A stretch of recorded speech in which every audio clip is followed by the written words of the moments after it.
ওই নবী তো অশ্লীল কথা বলতে পারে না, কিন্তু রসুল করিম সাল্লাল্লাহু আলাইহি ওয়াসাল্লাম এমন এক কথা এই পবিত্র জবান থেকে উল্লেখ করেছেন, যে কথাটি হাদিসের মধ্যে আছে।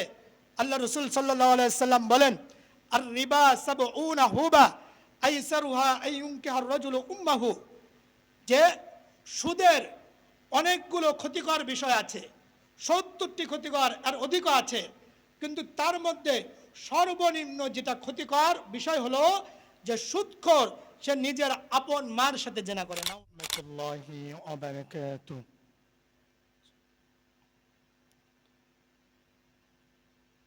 আলহামদুলিল্লাহ, আলহামদুলিল্লাহি ওয়া কাফা ওয়া সালামুন আলা وسلام على عباده الذين اصطفى.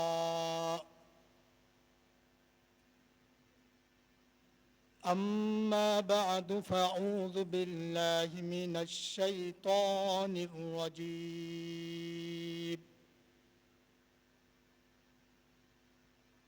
بسم الله الرحمن الرحيم.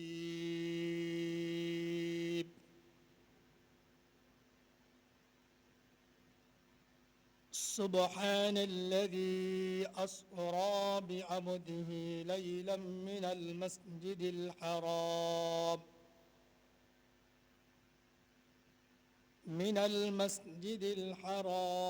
إلى المسجد الأقصى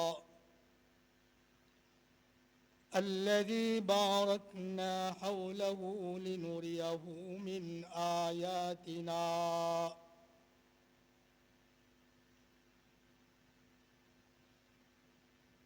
وقال تعالى في كلامه المجيد: ما آتاكم الرسول فخذوه وما نهاكم عنه فانتهوا. صدقت يا رب العالمين.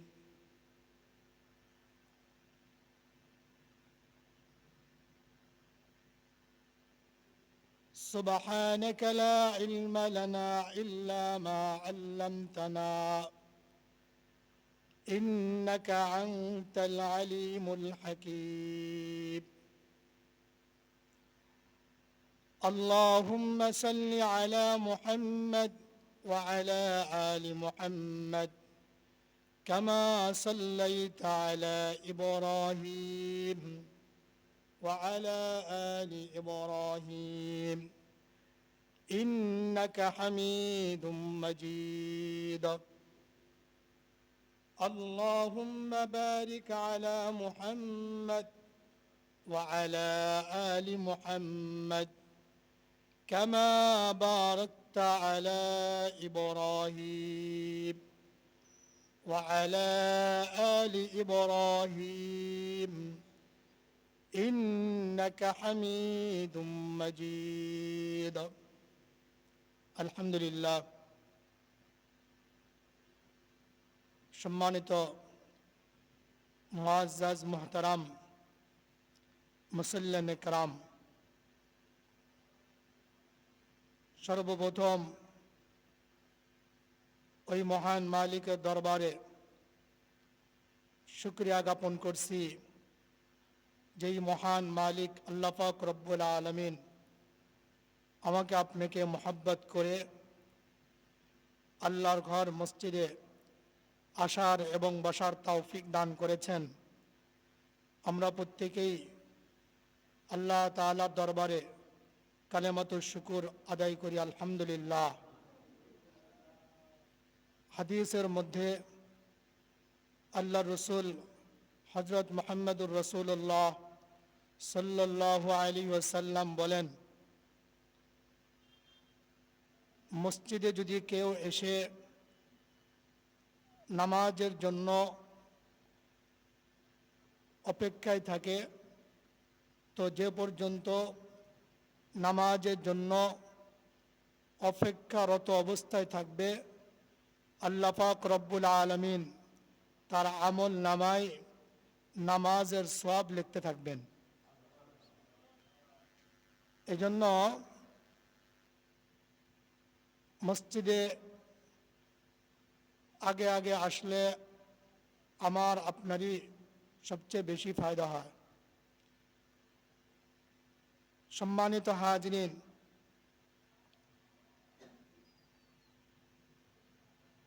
এটা রজব মাস চলে, আজকে রজব মাসের 26তম তারিখ।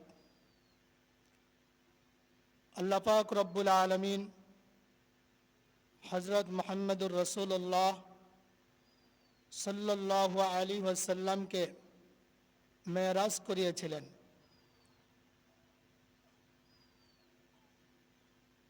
27 রাতকে আমরা শবে মেরাজ বলে থাকি। আসলেই শবে মেরাজ কবে হয়েছিল এ বিষয়ে মতনৈক্য আছে, তারিখ নিয়েও মতনৈক্য আছে। কারণ সাহাবায়ে কেরাম রাদিয়াল্লাহু তাআলা আনহুম আজমাইন ওনারা তারিখ এবং দিন নিয়ে ব্যস্ত থাকতেন না।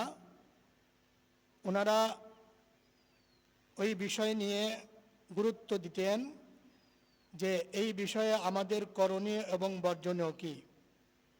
বর্তমান জামানায় আমরা তারিখ দিন নিয়ে ব্যস্ত থাকি, কারণ আমরা বিভিন্ন সময় বিভিন্ন দিবস পালনরত অবস্থায় আছি। বিধায় আমরা তারিখে খুব খেয়াল করি, দিনকে খুব ফলো করি। কিন্তু সাহাবায়ে কেরাম রাদিয়াল্লাহু তাআলা আনহুম আজমাইন শুধু আরবি তারিখের হিসাব রাখতেন, বাদ বাকি কোনো দিন, কোনো তারিখ, বিশেষ কোনো বিষয় নিয়ে তারা এভাবে এত ব্যস্ত থাকতেন না। বরং ওনারা এরকম ব্যস্ত থাকতেন যে আল্লাহ তাআলার পক্ষ থেকে কি হুকুম আসে, আর বিশ্বনবী হযরত মুহাম্মদুর রাসূলুল্লাহ সাল্লাল্লাহু আলাইহি ওয়াসাল্লাম ওই হুকুমটি আমাদেরকে কিভাবে করতে বলেন এবং উনিও আমাদেরকে কিভাবে প্র্যাকটিক্যালি জিনিসটা বুঝায় দেয়, এ বিষয়ে সাহাবায়ে কেরাম রাদিয়াল্লাহু তাআলা আনহুম আজমাইন খুবই গুরুত্ব দিতেন। সম্মানিত হাজরিন, আমি আপনাদের সামনে গত জুমায় বলেছিলাম যে হযরত মুহাম্মদুর রাসূলুল্লাহ সাল্লাল্লাহু আলাইহি ওয়াসাল্লাম তার ফুফাতো বোন উম্মে হানির ঘরের মধ্যে শুয়েছিলেন। তো এই মুহূর্তে আল্লাহ রসুল সাল্লাল্লাহু আলাইহি ওয়াসাল্লামের কে ফেরেশতারা উম্মে হানির ঘর ছাদ ফাঁকা করে ওখান থেকে আল্লাহ রসুলকে নিয়ে তার কে এভাবে হাতিমে কাবার মধ্যে নিয়ে আসেন। ওখান থেকে ওনার ওপেন হার্ট সার্জারি করে এখান থেকে বের করে আল্লাহ পাক রব্বুল আলামিন তার দিলকে নূর এবং হিকমত দ্বারা পরিপূর্ণ করে দিয়ে জমজমের পানি দ্বারা ধৌত করে দিয়ে আল্লাহ তাআলা ফেরেশতাদের মাধ্যমে আল্লাহ পাক রব্বুল আলামিন মেরাজ করাইছিলেন। এই বিষয়ে বিস্তারিত বুখারী শরীফের মধ্যেও আছে। বুখারী শরীফের মধ্যে এই মেরাজ সম্পর্কে বিস্তারিত রওয়ায়াত আছে যে রাসূল করিম সাল্লাল্লাহু আলাইহি ওয়াসাল্লাম যে মেরাজ করেছিলেন, এই মেরাজের ব্যাপারে বুখারী শরীফের মধ্যে আছে যে রাসূল করিম সাল্লাল্লাহু আলাইহি ওয়াসাল্লাম মেরাজের যে বিষয়টি, এটা বুখারী শরীফের 7517 নম্বর হাদিসের মধ্যে আছে। হযরত আনাস ইবনে মালিক রাদিয়াল্লাহু তাআলা আনহু থেকে বর্ণিত, তিনি বলেন রাসূল করিম সাল্লাল্লাহু আলাইহি ওয়াসাল্লামকে এক রাত্রিতে আল্লাহ রসুলকে খানায় কাবা থেকে নিয়ে ওনাকে বাইতুল মুকাদ্দাস এবং বাইতুল মুকাদ্দাস থেকে নিয়ে একদম সিদরাতুল মুনতাহা পর্যন্ত আল্লাহ তাআলা মেরাজ করেছিলেন। এবং এই মেরাজের মধ্যে কি কি করা হয়েছিল এখানে বিস্তারিত এই হাদিসের মধ্যে তুলে ধরা হয়েছে। এক তো আল্লাহ পাক রব্বুল আলামিন সূরা বনি ইসরাঈলের মধ্যে সুন্দর করে বলেন, সুবহানাল্লাযী আসরা বিআবদিহি লাইলাম মিনাল মাসজিদিল হারামি ইলাল মাসজিদিল আকসা আল্লাযী বারাকনা হাওলাহু লিনুরিয়াহু মিন আয়াতিনা। যে পবিত্র ওই সত্তা, ওই আল্লাহ যিনি তার বান্দাকে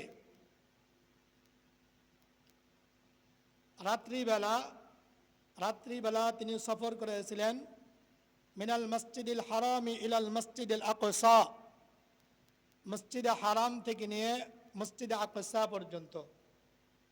এখানে কয়েকটি বিষয় আসে যে আল্লাহ কেন সুবহান বললেন।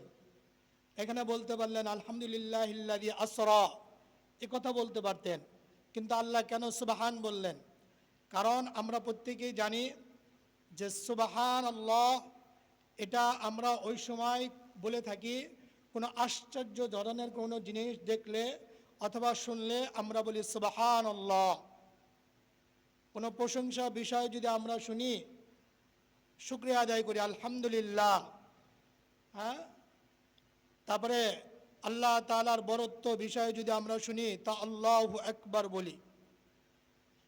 তো এখানে সুবহান কেন বললেন? একটা বিষয় তো এটা আশ্চর্য ধরনের একটি বিষয়, কারণ অল্প সময়ের মধ্যে 7 আসমান পেরিয়ে আল্লাহ তাআলার সাথে সাক্ষাৎ করা, এটা আশ্চর্য ধরনের একটি বিষয়।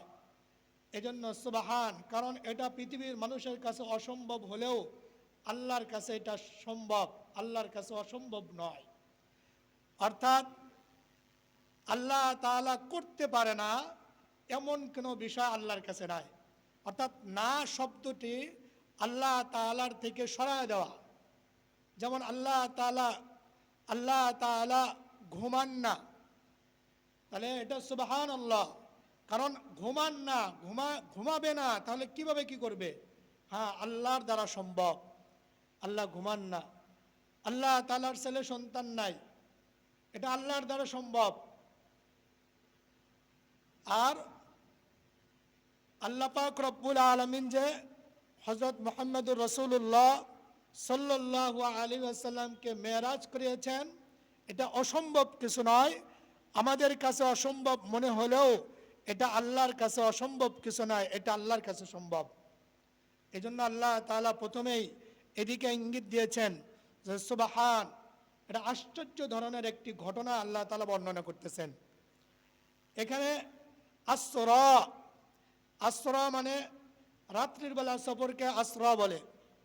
তো এখানে আল্লাহ তাআলা আসরা তো বলছেনই, আবার লাইলান কেন বললেন? অর্থাৎ এখানে আল্লাহ তাআলা লাইলান এই জন্যই বললেন যে আল্লাহ তাআলা এমন এক রাত্রিতে বিশ্ব নবী হযরত মুহাম্মদুর রাসূলুল্লাহ সাল্লাল্লাহু আলাইহি ওয়াসাল্লামকে মেরাজ করিয়েছিলেন, যেই রাত্রিটা ছিল অনেক গভীর, ঘন কালো রাত্র, যে রাত্রতে তারকা চাঁদ খুবই কম ছিল, একদম অন্ধকার রাত্রিতে আল্লাহ পাক রব্বুল আলামিন বিশ্ব নবী হযরত মুহাম্মদুর রাসূলুল্লাহ সাল্লাল্লাহু আলাইহি ওয়াসাল্লামকে সফর করাইছিলেন। আল্লাহ রসুল সাল্লাল্লাহু আলাইহি ওয়াসাল্লামকে খানায়ে কাবা থেকে নিয়ে মসজিদে আকসার মধ্যে যে নেওয়া হয়, এর মধ্যে কিছু ঘটনা আল্লাহ পাক রব্বুল আলামিন নবী মুহাম্মদুর রাসূলুল্লাহ সাল্লাল্লাহু আলাইহি ওয়াসাল্লামকে দেখাইছেন। কারণ আল্লাহ তাআলা নিজেই বলেছেন, আল্লাহ তাআলা হযরত মুহাম্মদুর রাসূলুল্লাহ সাল্লাল্লাহু আলাইহি ওয়াসাল্লামকে কেন এই মেরাজ করালেন, উদ্দেশ্য কি? আল্লাহ তাআলা বলেন, লিনুরিয়াহু মিন আয়াতিনা, আমি আমার কিছু নিদর্শন আমার বান্দা মুহাম্মদুর রাসূলুল্লাহকে দেখাতে চাই। উদ্দেশ্য হলো কিছু নিদর্শন আল্লাহ পাক রব্বুল আলামিন হযরত মুহাম্মদুর রাসূলুল্লাহ সাল্লাল্লাহু আলাইহি ওয়াসাল্লামকে দেখাবেন। আল্লাহ পাক রব্বুল আলামিনের হুকুমে যখন বোরাকের উপর সওয়ার হয়ে জিবরিল আমিন এখানে ছিলেন, আল্লাহ রসুলকে সাল্লাল্লাহু আলাইহি ওয়াসাল্লামকে বাইতুল্লাহ থেকে যখন মসজিদে আকসা পর্যন্ত নেওয়া হলো, এর মধ্যে আল্লাহ রসুল সাল্লাল্লাহু আলাইহি সাল্লাম যখন বুরাকে আরোহণ করলেন, তখন কিছু দূর যাওয়ার পরেই আল্লাহ রসুল হজরত মোহাম্মদুর রসুল্লাহ সাল্লাল্লাহু আলাইহি সাল্লাম দেখলেন যে একটি জায়গা এরকম, যে জায়গার মধ্যে অনেক খেজুর গাছ, দেখতেও অনেক সুন্দর লাগে, জায়গাটা অনেক সুন্দর। আল্লাহ রসুলকে বলা হলো, ইয়া রাসূলুল্লাহ, আপনি এখানে নামেন, আপনি নামে 2 রাকাত নামাজ পড়েন। আল্লাহ রসুল সাল্লাল্লাহু আলাইহি সাল্লাম প্রশ্ন করলেন, এই জায়গা কোন জায়গা? তখন বলা হলো, এটা ওই জায়গা যে অচিরেই আপনি এই জায়গাতে হিজরত করে আসবেন। এটা হলো ইয়াসরাব, যেটা বর্তমানে মদিনাতুল মুনাওয়ারা বলা হয়। তাহলে আল্লাহ রসুল সাল্লাল্লাহু আলাইহি সাল্লামকে এই সফররত অবস্থায় প্রথম এক জায়গাতে অবতরণ করতে বললেন, যেই জায়গার নাম হলো মদিনা শরীফ। তারপরে আবার বুরাক আল্লাহ রসুলকে নিয়ে চলতে লাগলো। এক পর্যায়ে সামনে একটি পাহাড় দেখলেন। আল্লাহ রসুল সাল্লাল্লাহু আলাইহি সাল্লামকে বললেন, ইয়া রাসূলুল্লাহ, আপনি নামেন, এখানে আপনি 2 রাকাত নামাজ পড়েন। এই পাহাড়, এটা হলো তুর পাহাড়। এটা কি? তুর পাহাড়, যেখানে হযরত মূসা আলাইহিস সালাম আল্লাহ তাআলার সাথে কথা বলেছিলেন। এই পাহাড়ে আপনি নামেন, এখানে আপনি 2 রাকাত নামাজ পড়েন। আল্লাহ রসুল সাল্লাল্লাহু আলাইহি সাল্লাম 2 রাকাত নামাজ পড়লেন। আবার ওখান থেকে সওয়ার হলেন। সওয়ার হওয়ার পরে যাইতেছিলেন, এক পর্যায়ে বলতে লাগলেন আল্লাহ রসুল সাল্লাল্লাহু আলাইহি সাল্লামকে যে বালুময় একটি জায়গা, এই জায়গার মধ্যে বালুময় একটি ময়দান। আল্লাহ রসুলকে আবার এখানে বলা হলো, আপনি এখানে নামেন, 2 রাকাত নামাজ পড়েন। এই জায়গাটা কি? বললো, এখানে হলো আপনার ভাই হযরত শুআয়ব আলাইহিস সালাম এখানে ছিলেন, এই জন্য আপনি এখানে 2 রাকাত নামাজ পড়েন, এটা তার এলাকা। রসুল করিম সাল্লাল্লাহু আলাইহি ওয়াসাল্লাম ওখানে নামলেন। আবার উঠলেন। সামনে যাইতে যাইতে একটি জায়গাতে আল্লাহ রসুলকে বললেন, ইয়া রাসূলুল্লাহ, আপনি এখানে নামেন। এই জায়গার নাম হলো বাইতুল লাহাম, যেটাকে বর্তমানে বেতেল হাম বলা হয়। অর্থাৎ হযরত ঈসা আলাইহিস সালাম যেখানে ভূমিষ্ঠ হয়েছিলেন, মারিয়াম আলাইহিস সালাম যেখানে তার সন্তানকে পিতাহীন আল্লাহ পাক রব্বুল আলামিন ওনাকে যেই জায়গায় ভূমিষ্ঠ করেছিলেন, ওখানে আল্লাহ পাক রব্বুল আলামিন নবী মুহাম্মদকে দেখালেন। আল্লাহ রসুল সাল্লাল্লাহু আলাইহি সাল্লাম ওখানে 2 রাকাত নামাজ পড়লেন। এখানে একটি বিষয় মনে রাখতে হবে যে আল্লাহ রসুল সাল্লাল্লাহু আলাইহি সাল্লামকে এই সফরের মধ্যে আমাদের এখানে শিক্ষণীয় বিষয় কি? বিষয় হলো যে সফরের মধ্যে যদি কোনো সময় সুযোগ পাওয়া যায়, তো এই সুযোগটাকে কাজে লাগানো, নামাজ পড়া, আল্লাহ তাআলার তসবিহ তাহলিল আদায় করা। এরকম না যে সফররত অবস্থায় যেন আমাদের নামাজ কাজা এগুলো না হয়। সুযোগ পেলেই নামাজ পড়ে নেওয়া এবং সফররত অবস্থায় আল্লাহ তাআলার ধ্যান খেয়াল মগ্ন থাকা, আল্লাহ তাআলার তসবিহ তাহলিলের মধ্যে মগ্ন থাকা, আল্লাহ তাআলাকে হাজির এবং নাজির মনে করে চলা।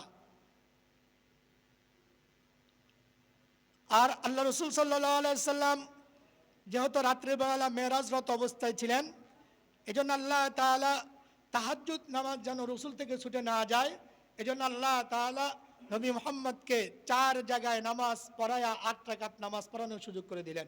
সুবহানাল্লাহ। রসুল করিম সাল্লাল্লাহু আলাইহি সাল্লাম যাইতেই ছিলেন, এক পর্যায়ে যা দেখলেন যে এক বুড়ি, কিন্তু দেখতে অনেক সুন্দর, চাকচিক্য। রসুল করিম সাল্লাল্লাহু আলাইহি সাল্লাম তাকাইলেন। উপর থেকে আওয়াজ আসলো, আপনি তার বুড়ির দিকে আপনি ভ্রুক্ষেপ করেন না। জিবরিল আমিনকে প্রশ্ন করা হলো, এই মহিলাটা কি? তখন উত্তর দেওয়া হলো, এটা হলো একটা বুড়ি, এটা হলো দুনিয়া। এটা কি? দুনিয়া। এই বুড়ি হলো দুনিয়া। দুনিয়ার বয়স অনেক হয়ে গেছে, কিন্তু বুড়ি যেমন বয়স অনেক হলেও কিন্তু তার চাকচিক্য কমে নাই, তার সৌন্দর্যতা কমে নাই। এজন্য দুনিয়ার বয়স অনেক হলেও এই দুনিয়ার চাকচিক্য কমতেছে না, বাড়তেছে। দুনিয়া আমাকে আপনাকে ধোঁকা দিতেছে। এজন্য রসুলকে বলা হলো, ইয়া রাসূলুল্লাহ, আপনি এই বুড়ির দিকে ভ্রুক্ষেপ করেন না।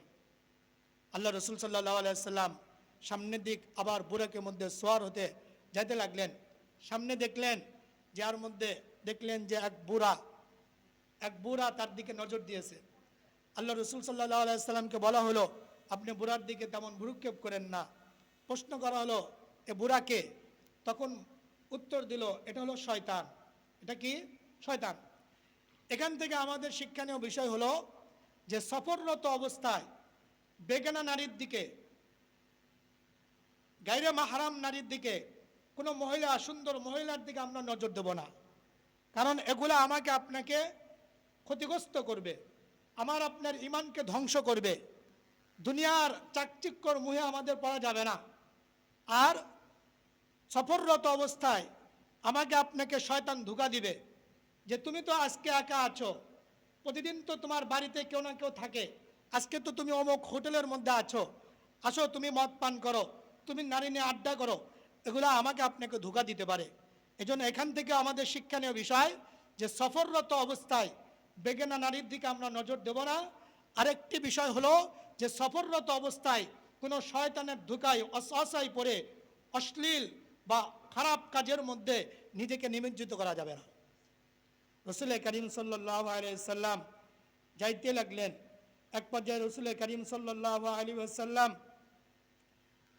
হযরত ইব্রাহিম আলাইহিস সালাম এবং হযরত মুসা আলাইহিস সালাম এই সমস্ত নবীদের সাথে সাক্ষাৎ হলো। ঈসা আলাইহিস সালাম, অর্থাৎ এখান থেকেও বাইতুল মুকাদ্দাস পাওয়ার আগেই আল্লাহ তাআলা মেরাজের কিছু নমুনা ওনাকে আগেই পেশ করলেন, যেন আল্লাহ রসুল সাল্লাল্লাহু আলাইহি ওয়াসাল্লাম ভয় না পায়। আগের থেকে কিছু স্যাম্পল আল্লাহ তাআলা দেখাইলেন যে আপনার সাথে এরকম কিছু ঘটনা আপনাকে দেখানো হবে। রসুল করিম সাল্লাল্লাহু আলাইহি ওয়াসাল্লাম ওই অবস্থার মধ্যে এটাও পেয়েছিলেন যে এক জায়গায় অনেক সুঘিরাণ আসতেছিল। আল্লাহ রসুল জিজ্ঞাসা করলো, এই জায়গাটা কোনটা? বললো এখানে হলো ওখানে কবর আছে, যে কবরের মধ্যে ওই যে ফিরাউনের যে দাসী, যে আল্লাহর উপর ঈমান এনে যাকে ফিরাউন ধ্বংস করে দিয়েছিল, আগুনের মধ্যে নিক্ষেপ, তেলের মধ্যে নিক্ষেপ করেছিল, তার সন্তানকে, তার স্বামীকে নিক্ষেপ করেছিল, তবুও তারা আল্লাহর ঈমানের উপর অটল ছিল। আজও পর্যন্ত তাদের কবর থেকে আজও পর্যন্ত খুশবু ছড়াইতেছে। এজন্য আমি আর আপনিও যদি ঈমানের উপর অটল থাকি, অবিচল থাকি, তো অবশ্যই পুরা পৃথিবীর মানুষ আমাকে আপনাকে নাক ছিটকেলেও, পুরা পৃথিবীর মানুষ আমাকে আপনাকে মূল্যায়ন না করলেও আল্লাহ তাআলা আমাকে আপনাকে ঠিকই মূল্যায়ন করবে। রসুল করিম সাল্লাল্লাহু আলাইহি ওয়াসাল্লাম যাইতে লাগলেন। আল্লাহ পাক রব্বুল আলামিন রসুল করিম সাল্লাল্লাহু আলাইহি ওয়াসাল্লামকে একটি বিষয় সামনে প্রকাশ করালেন। বিষয়টা কি? আল্লাহ রসুল দেখলেন যে এক ব্যক্তি আগুনের নদীর মধ্যে হাবুডুবু খাচ্ছে এবং ওই ব্যক্তি ওই নদীর মাঝখান থেকে যতই কিনারা আসার চেষ্টা করে, তো ওখান থেকে আবার তাকে পাথর দ্বারা নিক্ষেপ করে আবার মাঝখানে নেওয়া হয়। রসুল করিম সাল্লাল্লাহু আলাইহি ওয়াসাল্লাম প্রশ্ন করলেন, এরা কারা? তখন প্রশ্ন উত্তর দেওয়া হলো, ইয়া রাসূলুল্লাহ, এরা হলো আপনার ওই উম্মত যারা সুদী কারবারের সাথে জড়িত ছিল। প্রশ্ন হলো যে তারা কেন রক্তের নদীর মধ্যে কেন থাকলো? কারণ যারা সুদ খায়, যারা সুদের সাথে জড়িত থাকে, তারা মানুষের রক্ত চুষে খায়। এজন্য তাদেরকে আল্লাহ পাক রব্বুল আলামিন আযাব হিসেবে রক্তের নদীর মধ্যে তাদেরকে রাখা হয়েছে। আর এই সুদী ব্যবস্থা, এটা যে কত ভয়াবহতা খারাপ, বিশ্বনবী হযরত মুহাম্মদুর রাসূলুল্লাহ সাল্লাল্লাহু আলাইহি ওয়াসাল্লাম কখনো তো তার জবান থেকে অশ্লীল কথা বের হয় নাই, কারণ বের করবেও না। কারণ লাকাদ কানা লাকুম ফি রাসূলিল্লাহি উসওয়াতুন হাসানা, আমাদের জন্য তো আমার নবী উত্তম চরিত্র রেখে গেছেন। আমার নবীর মধ্যে আমার আপনার জন্য সর্ব উত্তম চরিত্র আমার আপনার নবীর মধ্যে আল্লাহ তাআলা রাখছেন আমাদের জন্য। ওই নবী তো অশ্লীল কথা বলতে পারে না, কিন্তু রসুল করিম সাল্লাল্লাহু আলাইহি ওয়াসাল্লাম এমন এক কথা এই পবিত্র জবান থেকে উল্লেখ করেছেন, যে কথাটি হাদিসের মধ্যে আছে। আল্লাহ রসুল সাল্লাল্লাহু আলাইহি ওয়াসাল্লাম বলেন, আর রিবা সাবউনা হুবা আইসারুহা আইয়ুনকিহার রাজুলু উম্মাহু, যে সুদের অনেকগুলো ক্ষতিকর বিষয় আছে, ৭০টি ক্ষতিকর আর অধিকও আছে, কিন্তু তার মধ্যে সর্বনিম্ন যেটা ক্ষতিকর বিষয় হলো যে সুদখোর সে নিজের আপন মার সাথে জেনা করে। নাউজুবিল্লাহ। তাহলে আল্লাহ রসুল সাল্লাল্লাহু আলাইহি সাল্লাম এমন এক কথা তার জবান থেকে বের করলো, কি জন্য বের করলো? আমাকে আপনাকে সাবধানতা অবলম্বন করলেন যে ও আমার উম্মাত, তুমি সুদ খেও না, ও আমার উম্মাত সুদ খেও না। আজকে আমরা মেরাজের আলোচনা পড়ি, মেরাজের আলোচনা জানি, কিন্তু এই যে শাস্তিগুলো আমাকে আপনাকে যে আল্লাহ পাক রব্বুল আলামিন দেখাইলেন, এই শাস্তির থেকে যদি আমি আর আপনি এখান থেকে শিক্ষা না নেই, তাহলে আমার আপনার দুনিয়াতেও বরবাদ হবে, আখিরাতেও বরবাদ হবে। কারণ আহাল্লাল্লাহুল বাইআ ওয়া হাররামার রিবা, আল্লাহ তাআলা ব্যবসাকে হালাল করেছেন, সুদকে হারাম করেছেন। আর আল্লাহ তাআলা পবিত্র কোরআনের মধ্যে কথাও বলেছেন যে হালাল সাদাকাত এটা বৃদ্ধি করে, আর যেটা সুদ, যেটা হারাম, এটা মানুষকে নিশ্চিহ্ন করে দেয়। এজন্য আজও আমাদের সুযোগ আছে যে বিশ্ব নবী হযরত মুহাম্মদুর রাসূলুল্লাহ সাল্লাল্লাহু আলাইহি ওয়াসাল্লামকে কিয়ামতের সময় কি হবে, এগুলো সব আল্লাহ পাক রব্বুল আলামিন বিশ্ব নবী হযরত মুহাম্মদুর রাসূলুল্লাহ সাল্লাল্লাহু আলাইহি ওয়াসাল্লামকে দেখাইছেন। আল্লাহ পাক রব্বুল আলামিন নবী মুহাম্মদুর রাসূলুল্লাহ সাল্লাল্লাহু আলাইহি ওয়াসাল্লামকে মসজিদে আকসাতে নিয়ে গেলেন।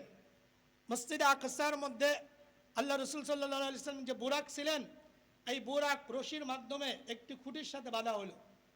এখানেও আমাদের একটি লক্ষণীয় বিষয় হলো যে এই বুরাকটা এখানে বাঁধলেই হওয়া যেত, কিন্তু আমাকে আপনাকে এখানে এটাও ইসলাম শিক্ষা দিল যে যখন আমি আর আপনি মসজিদে বা কোথায় যাব, আমার আপনার জিনিসপত্র আমার আপনার স্বার্থ অনুযায়ী ওটাকে হেফাজত করার চেষ্টা করব। হাদিসের মধ্যে কথাও আসছে যে খাবারের পাত্র খালি রাখতে নিষেধ করা হয়েছে। যদি কিছু না থাকে, তো যদি এরকমও থাকে যে কিছু নাই, তাহলে একটা ঢাল হলেও এই খাবারের পাত্রের উপর যেন এভাবে রেখে দেওয়া হয়, কারণ আল্লাহ তাআলা এই ওসিলায় ওই খাবারটাকে হেফাজত করবে। এজন্য আমি আর আপনি তাওয়াক্কুল মানে এই অর্থ না যে আল্লাহর উপর তাওয়াক্কুল করে একদম ছেড়ে দিলাম। তাওয়াক্কুল কখন? আমার আপনার চেষ্টা প্রচেষ্টা করার পরে তারপরে আল্লাহর উপর তাওয়াক্কুল করা, আল্লাহ আমি তো এটা করতে পেরেছি, বাদ বাকি তোমার উপর তাওয়াক্কুল ছেড়ে দিলাম। কিন্তু আমি আর আপনি কিছুই করলাম না, আল্লাহর উপর তাওয়াক্কুল করে বসে থাকলাম, এটার নাম তাওয়াক্কুল নয়। এটার নাম কি নয়? তাওয়াক্কুল নয়।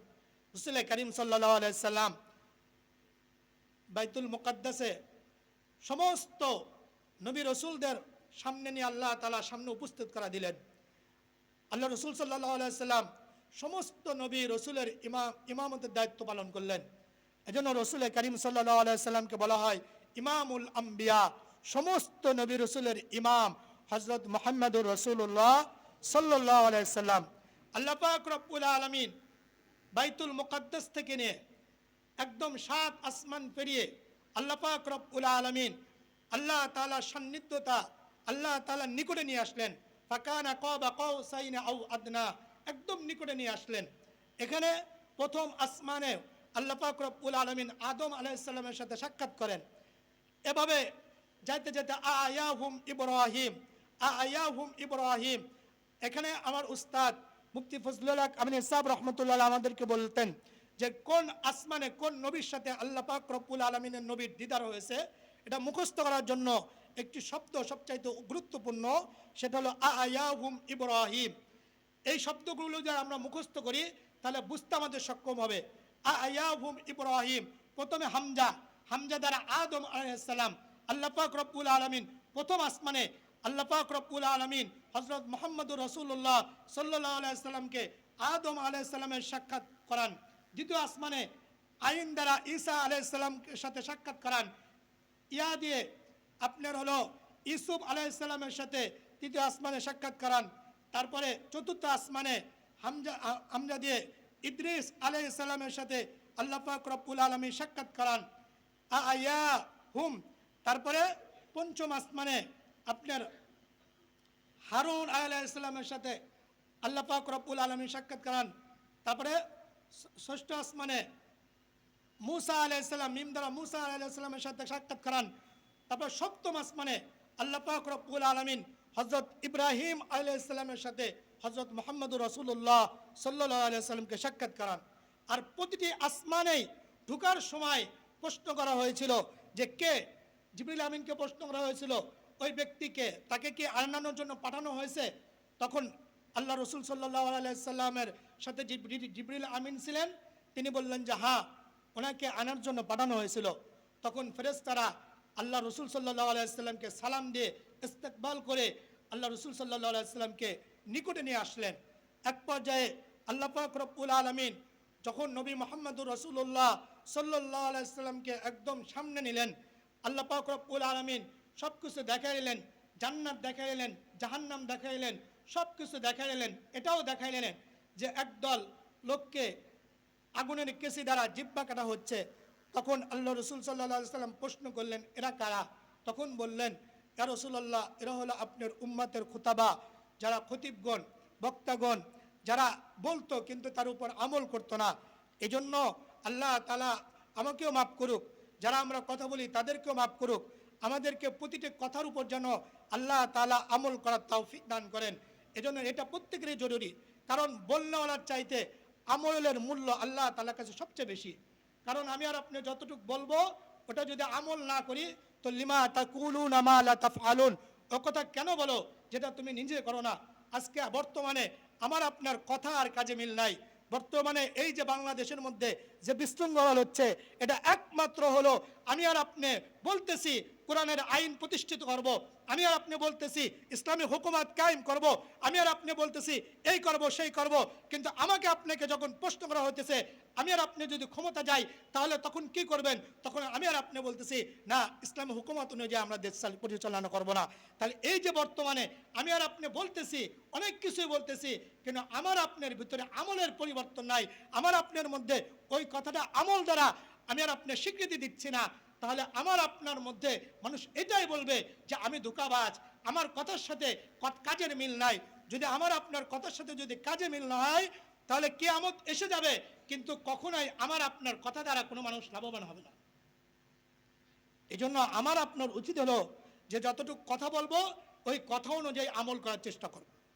লিমা তাকুলুনা মা লা তাফআলুন, এটা যেন আমরা এটার মধ্যে না পড়ি যে ও কথা কেন বলবো যেটার উপর আমল করব না।